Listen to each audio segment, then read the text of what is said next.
어떤 인재를 이 사회는 원할까요? 자, 기업이 있습니다. 예전에 저 방송사 들어갈 때에도, 기자 시험 볼 때에도 100대 1이 넘는 경쟁률이었습니다. 시험 봤죠.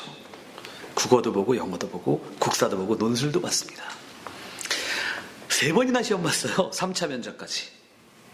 자, 그래서 시험으로 사람을 뽑았습니다. 지금은 어떻게 뽑나요? 기업들이 시험을 보지 않습니다. 기업들은 어떻게 뽑냐면 서류로 뽑습니다. 이력서 내죠.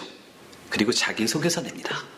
그 자기소개서에서 있는 내용이 진짜인지 아닌지 때문에 포트폴리오라는 것도 받습니다. 그 서류를 통과해야만 면접을 볼 수 있는 자격이 주어집니다. 그 서류에서 자기의 모든 것을 보여줘야 됩니다. 나는 어떤 사람이야? 자, 나를 만나보고 싶지 않아? 라는 이야기를 자기소개서에 써야 합니다. 그것으로 자기 운명이 결정됩니다. 그렇다면 그 서류 속에는 무엇이 담겨 있어야 할까요? 많은 것들이 담겨 있어야 되겠죠? 서울대학교 입학처장은 이렇게 이야기합니다. 서울대는 공부도 잘하는 학생을 뽑는다. 이렇게 말합니다. 네, 공부를 잘하는 학생이 아니라 공부도 잘하는 학생이라고 이야기했어요. 공부가 2번째 순위에 있는 겁니다. 그렇다면 첫 번째 순위는 과연 무엇일까요? 궁금하지 않으세요? 어떤 학생을 뽑으려고 하는 것일까요? 그리고 그 뽑는 전형 방법은 바로 서류와 면접입니다. 한마디로 말하면 T자형 인재입니다. T자. 한번 손으로 써보세요. 이렇게. T. 자, 이게 T입니다. 보이시죠? 자, 왼팔, 오른팔에 뭐가 주렁주렁 매달려 있습니다. 예전에 이런 말이 있었죠. 한 우물만 팔아. 그것을 가지고 우리는 전공적합성이라고 얘기합니다. T자에서 이 몸통을 의미합니다. 땅에다가 깊숙이 발을 받고 서 있는 겁니다. 이 분야만큼은 저 하나가 최고다라는 정말 내세울 수 있는 바로 그것이 전공적합성, 소질과 끼, 자기의 잠재력입니다. 자, 그런데 무엇 하나만 잘해서는 되지 않습니다. 현대는 인재상이 바뀌었기 때문이죠. 그래, 나는 이거 할게. 너는 뭐라고 하든 이게 아니라 사회에 대한 따뜻한 시각, 이 사회에서 벌어지는, 이 대한민국에서 벌어지고 있는 것이 남의 일이 아니라 바로 내가 주인공이다. 자, 이런 생각을 가져야 됩니다. 그래서 이 횡에 무엇이 있느냐?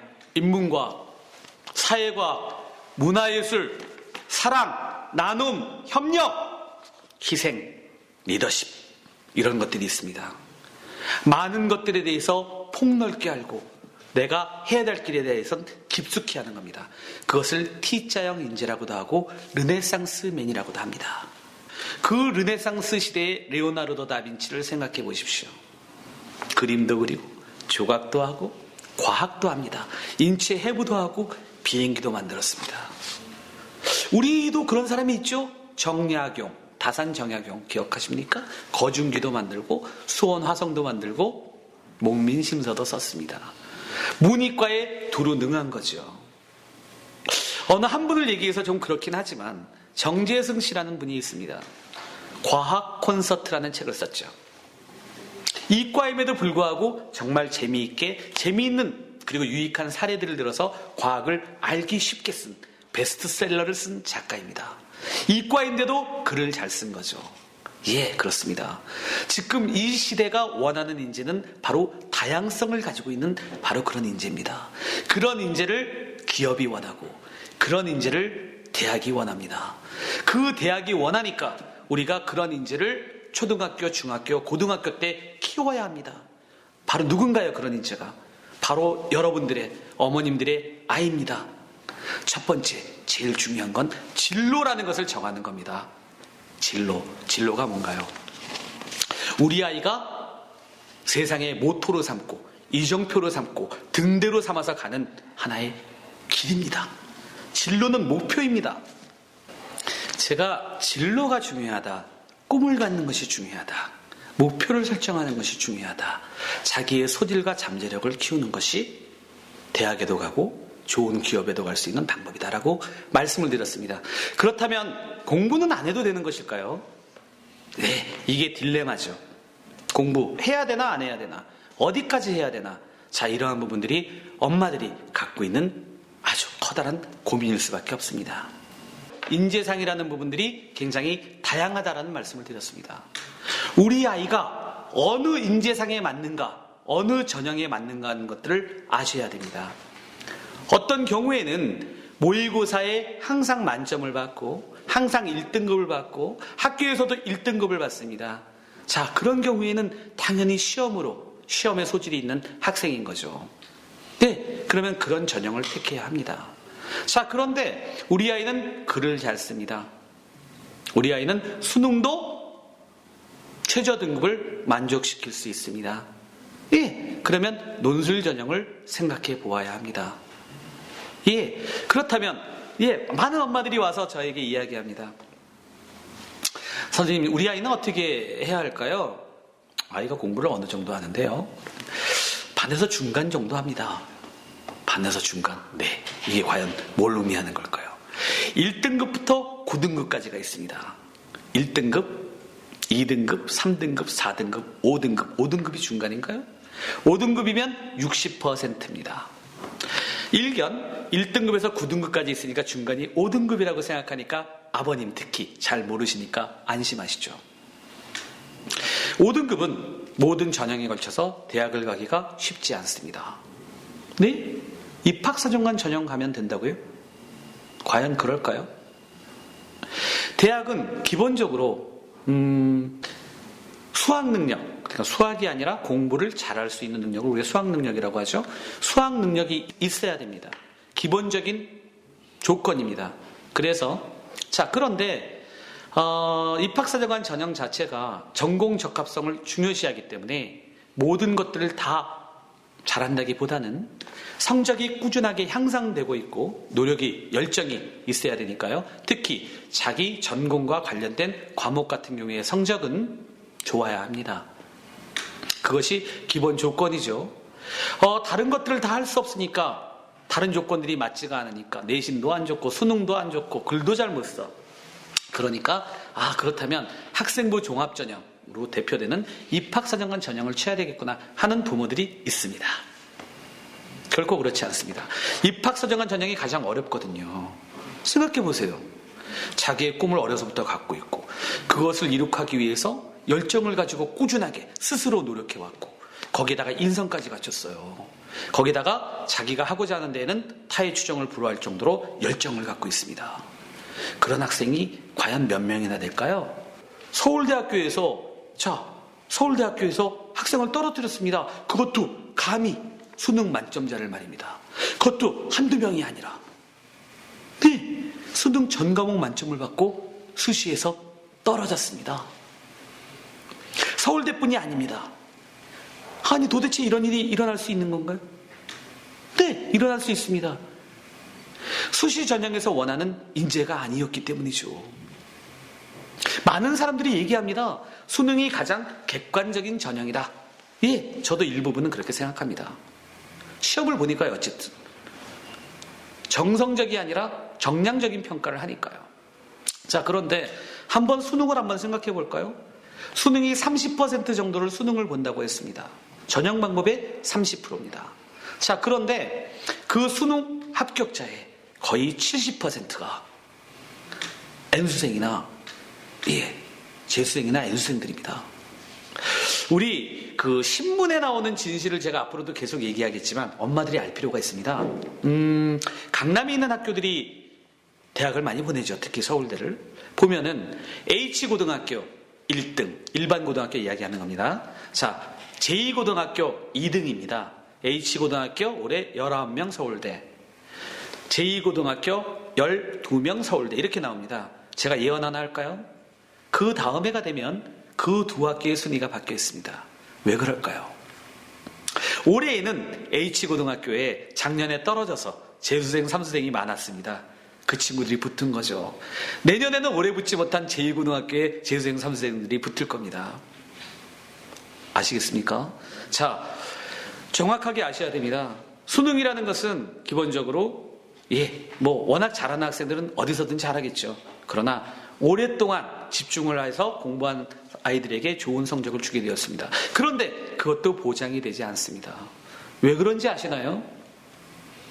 바로 그 해 시험의 난이도 때문입니다. 정말 평소 때 모의고사 계속 1등급 받았는데 수능 때 실수 하나로, 그래서 성적이 안 나오면 대학이 달라집니다. 그게 바로 수능입니다.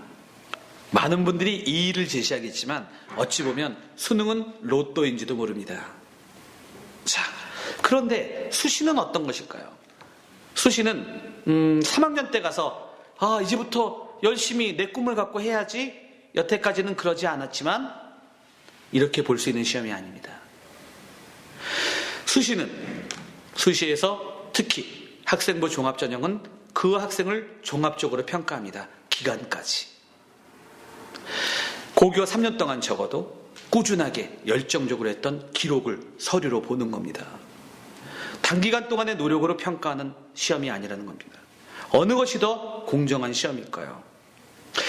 다들 이야기합니다. 입학사정관, 그 사람들의 평가에 의해서 자기 마음대로 붙일 수 있으니까 그렇게 정성적인 평가를 믿을 수가 없다. 과연 그럴까요? 저는 거꾸로 불만입니다. 너무나 정량화되어 있는 거예요. 첫 번째, 창의적 체험활동이라는 게 있죠. 자율활동, 동아리활동, 봉사활동, 진로개발활동. 지금서부터 학생부를 다시 한번 열어보십시오. 거기에 독서활동, 자기주도학습, 봉사활동 굉장히 세밀하게 되어 있고, 행동특성 발달 상황, 교과학습 발달 상황, 굉장히 많은 부분들을 학생부에서 평가하고 있고요.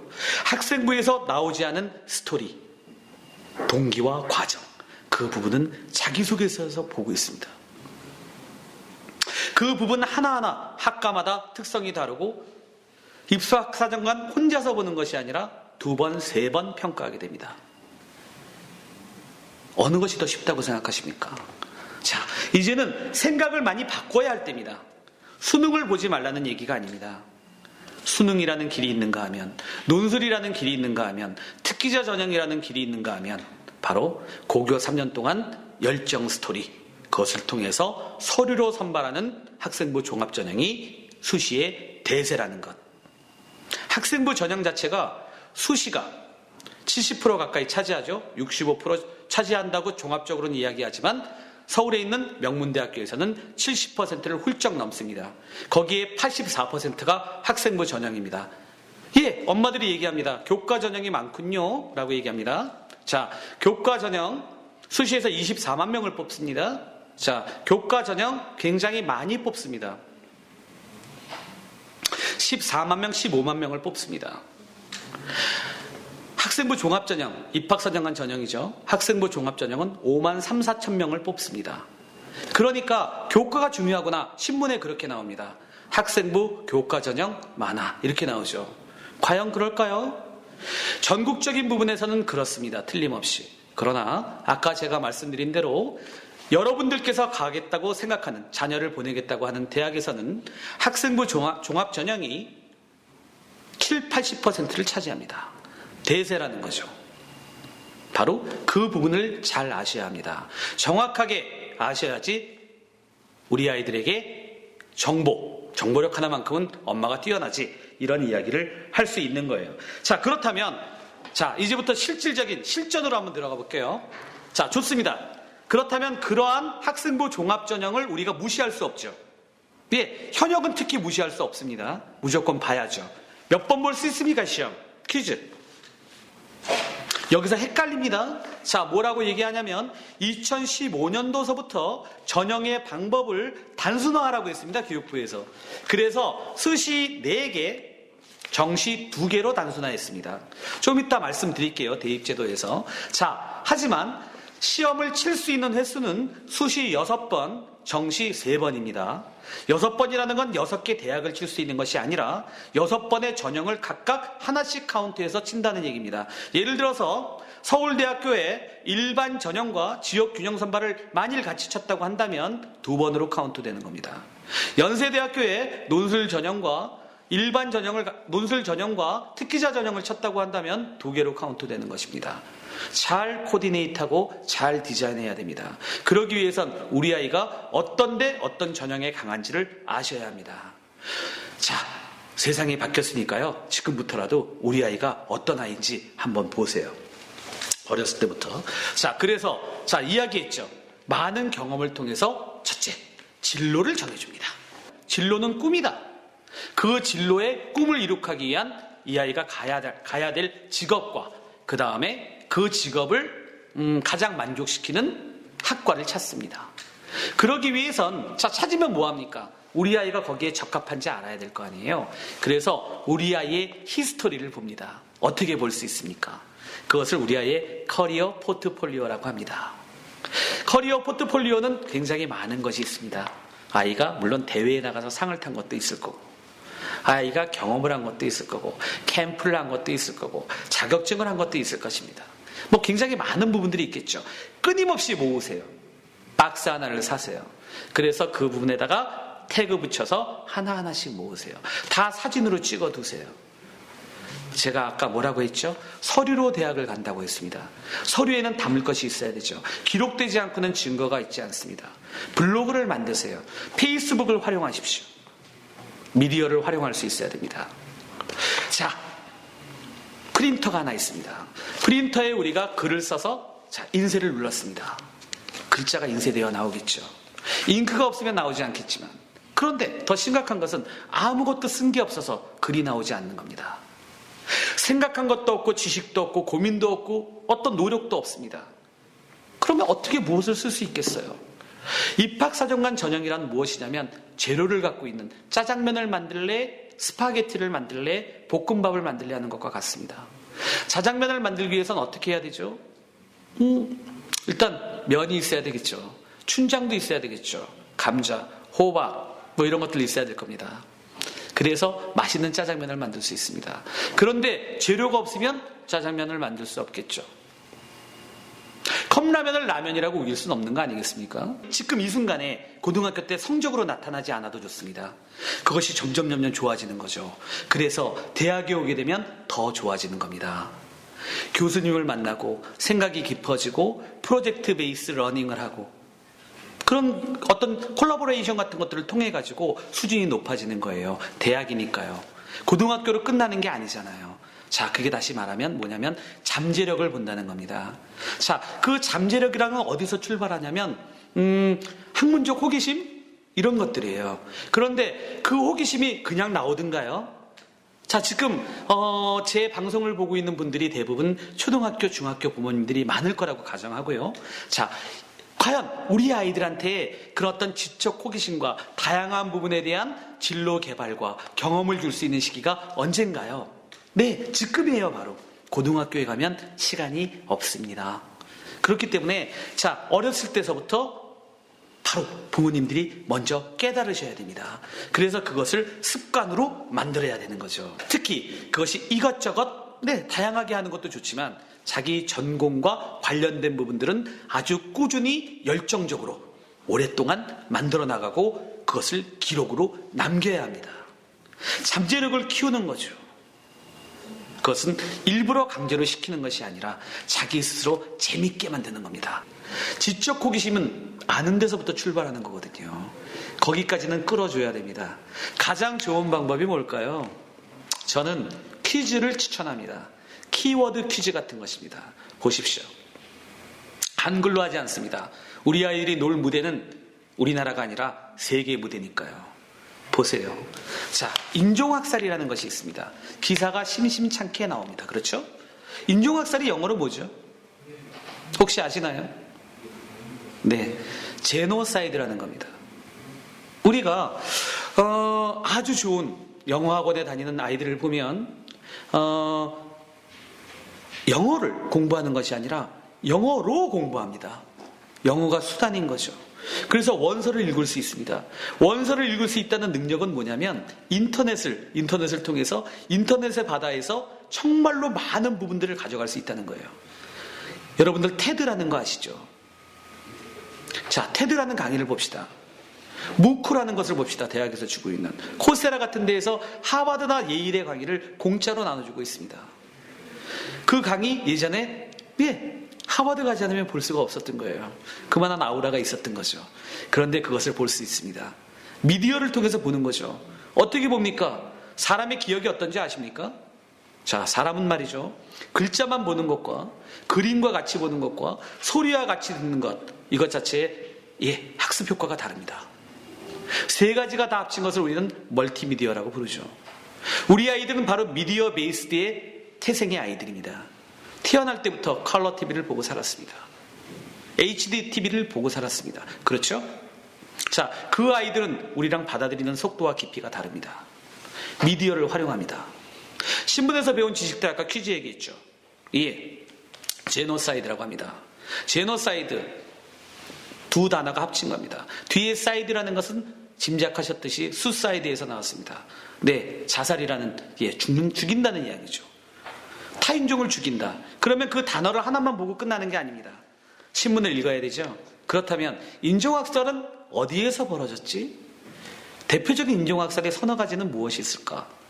인종학살과 종교 때문에 벌어지는 전쟁은 무엇이 틀리지? 이슈가 끊임없이 나옵니다. 그것을 우리는 키워드라고 부릅니다.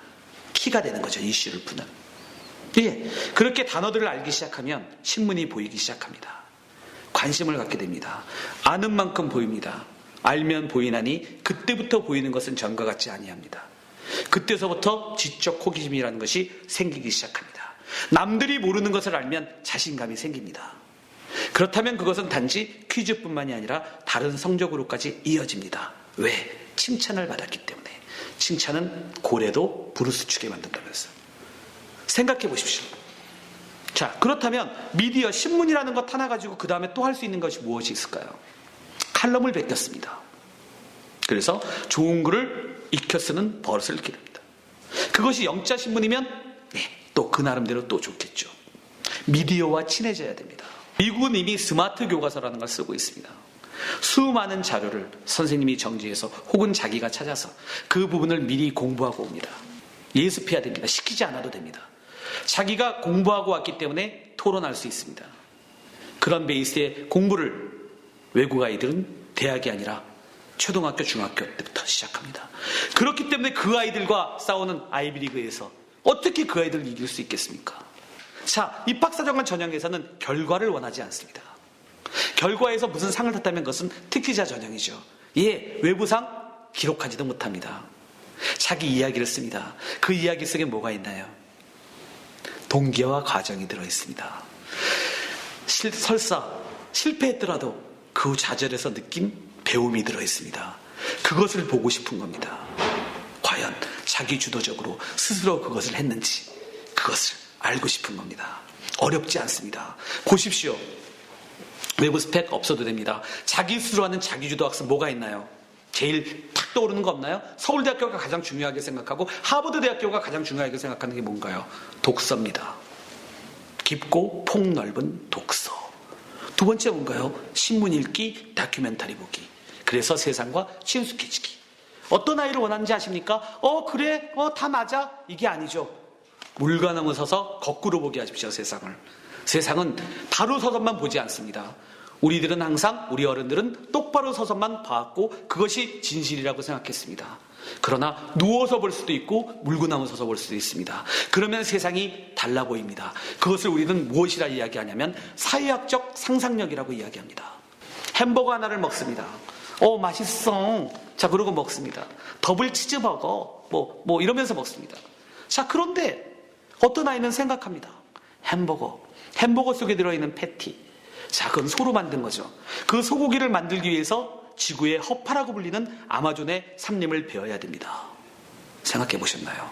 커피, 모카 커피 등등 제가 이름도 알지 못하는 많은 커피들이 있습니다. 그 커피를 만들기 위해서 5살, 6살짜리 애들이 신발도 못 신고 맨발로 노동합니다. 우리가 일상에서 만나는 그런 어떤 사물과 사건들이 실제로는 이 사회와 밀접하게 관련이 있다는 것을 깨닫는 순간 그 아이는 다른 아이가 됩니다. 당신의 자식이 아니라 이 세상의 자식이 됩니다. 그렇게 키워야 됩니다. 그러한 교육을 해야 됩니다. 그런 교육을 하기 위해선 미디어가 필요합니다. 팀 프로젝트가 필요합니다. 영어를 배워야 됩니다. 때로는 수학을 하지 못해도 좋습니다. 국어를 하지 못하도 좋습니다. 자기 스스로 자기가 원하는, 자기가 되고 싶은 것을 찾아가고 그것을 나누어주고 협동을 통해서 그것을 만들어냅니다. 처진 아이들은 끌어줍니다. 리더십이죠. 그게 바로 인성입니다. 그런 아이를 키우는 교육, 그런 아이가 대학을 가고 좋은 회사에 가고 좋은 직장을 갖고 남들의 손을 잡아줄 수 있는 그런 사회, 그것이 바로 우리가 지향하는 미래입니다. 그러한 부분을 만드는 사람 누굽니까? 바로 어머니 당신입니다.